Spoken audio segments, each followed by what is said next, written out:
Hello, my name is Arlene Carrasco and I will be presenting my paper for the research that we've done.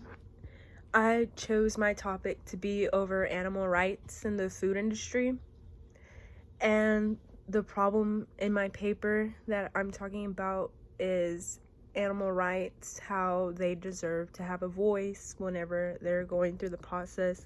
Even though they cannot talk, they still have feelings. My thesis is that the animals should not suffer during this process, or suffer at all if that they should have a chance at life. And my background for my paper is that through many years there has been slaughtering of animals since the beginning of mankind, and that even though back then we didn't have ethical ways of terminating the animal's life, we do now. We have this technology, that way they don't suffer. We know when they're suffering and we know when they're not suffering.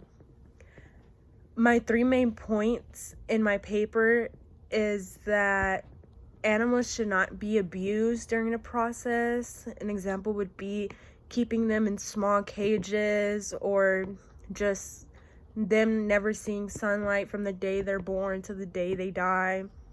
Another one would be, another one of my points is that we need a more ethical way of terminating them. Like, now we have stunt guns that are more ethical than just cutting their necks and letting them bleed out like some countries do. And also, my last point is that let these animals have a chance to live life before they're killed, like letting them run around in an open field, like see the sun every once in a while. Let them have a life, not just see cement all throughout their lives, or just cage, just knowing wires. In my counter argument, I use that some people, they need to kill the animals the way they kill them. One reason being for halal. That is a way of Muslim, the religion, how they kill the animal and they pray over the animal. That way it is halal, which means it is basically blessed, so they're able to eat it.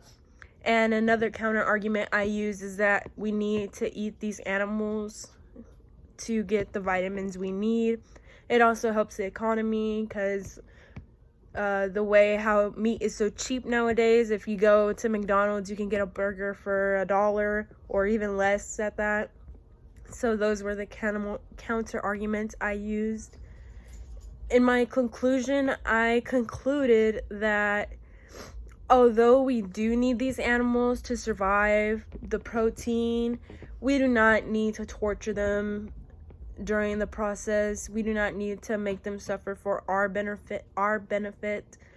They are smart animals. They're even smarter than the ones we have at home, like our dogs or cats. They think like us, they just don't have a way to talk. They feel like us, they just don't express it as much as we do.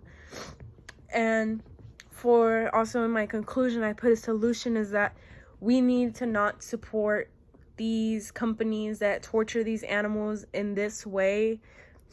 We need to support vegan companies, or companies that have said that they don't do this in this sort of way. Also, like free range companies, like they're running around, they're living their life, they just go and pick up the eggs. That would be another example. And just to support the organizations like PETA, like donating money, that way they could put a stop to this cruelty that some farms use towards the animals. And as well, just small changes in your diet. Just try not to eat meat as much.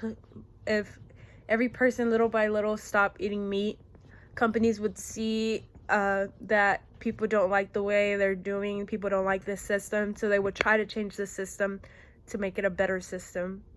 And that is my presentation on my research essay on animal rights.